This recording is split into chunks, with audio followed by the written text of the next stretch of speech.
And we get to see future IndyCar stars go at it here. James Rowe on the outside in that Top Con blue car. Best start ever. Hunter McElroy right next to him on the inside. White and red.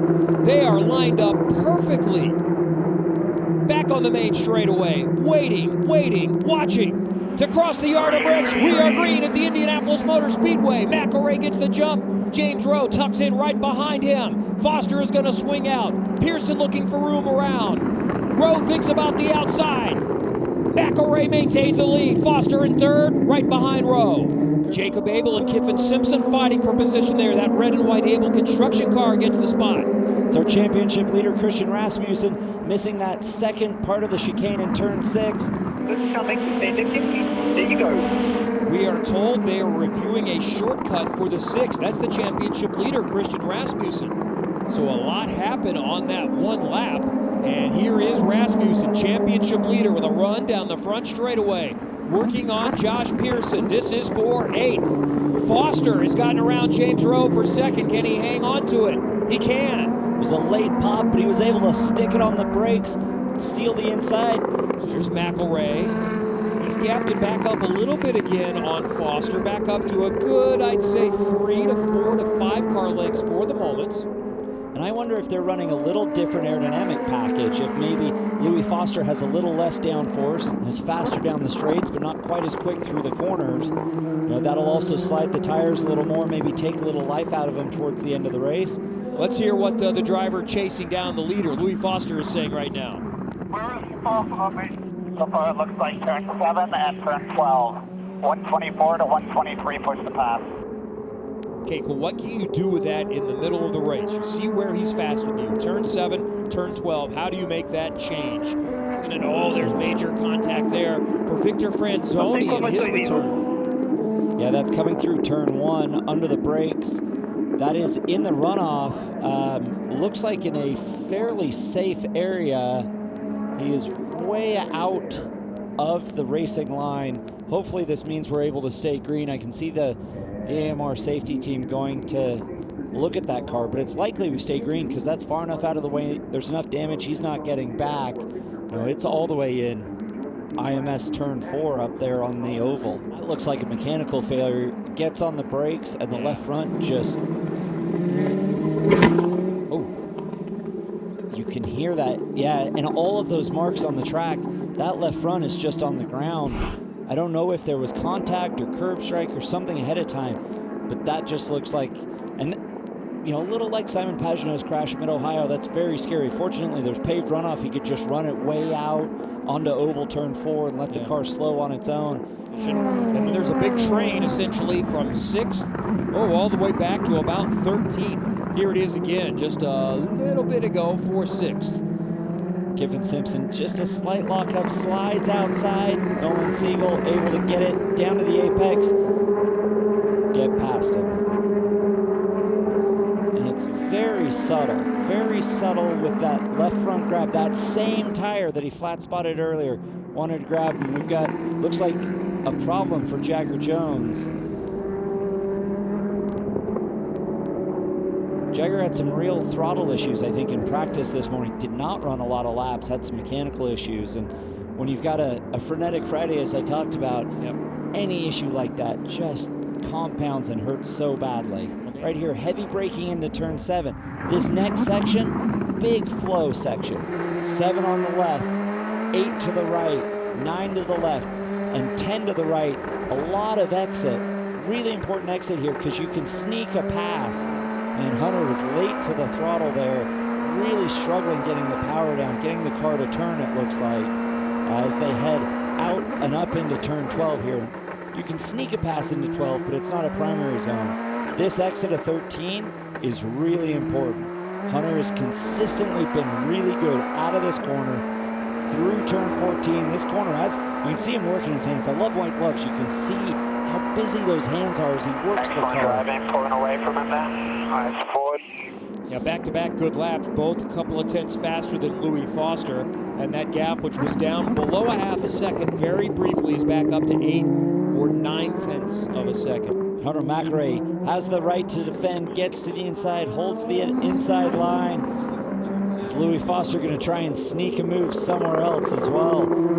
There are the obvious passing places, turn 1, turn 7, turn 12, but you can sneak a move somewhere else. Louis Foster right on the gearbox. Here we go. This is a chance right here. He'll pop out to the outside. Hunter McElroy, as is his right, will defend to the inside. They come that close. Foster tries to swing wide. Not this time. Lock up for McElroy, maintains the position. This is going to get feisty. We'll keep an eye on it, but let's find out what happened to Jagger Jones with Georgia. Well, Jagger Jones out of the car of the 98. He rolled down pit lane and coincidentally enough, killed the power as he was rolling down pit lane, pulled into his pit stop. If we remember, he was having throttle sensor issues in practice number 1, and as the team diagnosed, they're thinking it's more of the same. They changed the wastegate on the 98, but never changed that throttle sensor and believe that may be the issue. But unfortunately, Jagger Jones' day is done. So we see Nolan Siegel with a big lock up there into turn 1, Given Simpson trying to take advantage.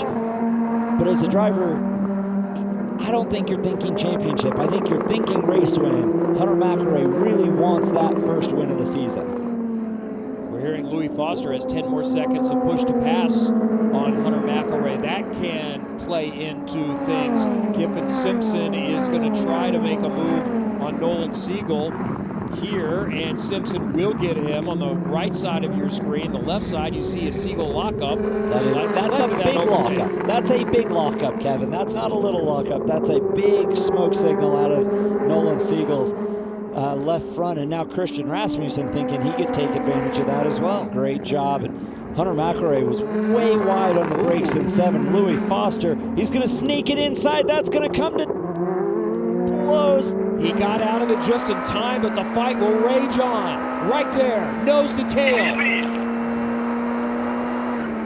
Hunter McElroy maybe think about driving the car. Yep. That's what his engineer Matt's saying. Hey, eyes forward.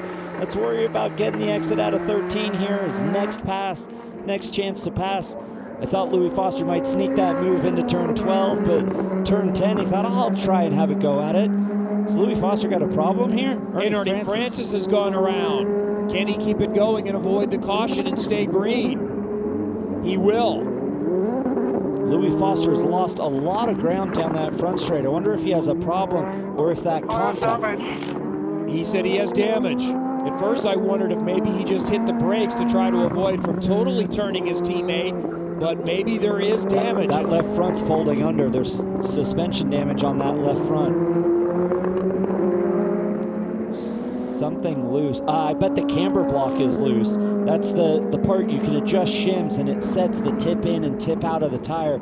And when he loads that tire, it wants to fall over and completely change the handling of the car because he would have hit.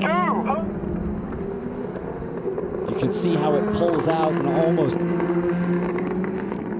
Turn the wheel. Can't even turn the wheel, and this is a long way to go just to try to survive and score points, but he's dropping like a rock. But if you pit, you lose a lap. You mostly just see, can you bring it home and get what you can get? But it has all gone away for Louis Foster. He was going for it in what is a difficult place to pass. And it's wheel-to-wheel contact there. That energy goes straight into the suspension of that left front of Louis Foster. You know, he's not alongside. It's not a typical place to pass. I don't blame Hunter McElroy for that. You know, maybe he could have given him a little more room, but at the same time, you got to race for it. I'm surprised Louis Foster didn't come down pit lane this time. I know they've got a big gap over the cars behind, but he's not going to be able to sustain that for the next 7 laps. Most of the field is running in the 118 range now. Now Foster rolling through the grass. His last lap. Yeah, copy that. Come on in. Now he's going to come in.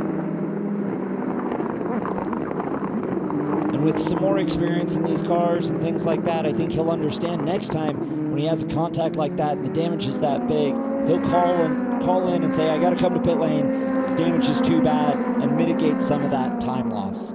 3 laps to go, and it is going to be close. Rowe and Gold should be there by the time we get to the finish because McElroy, since the contact, has not had the pace. Continues to run laps about a second off of the other quick cars. Last lap was still 1.2 seconds slower than James Rowe. And James Rowe's and he can see him now.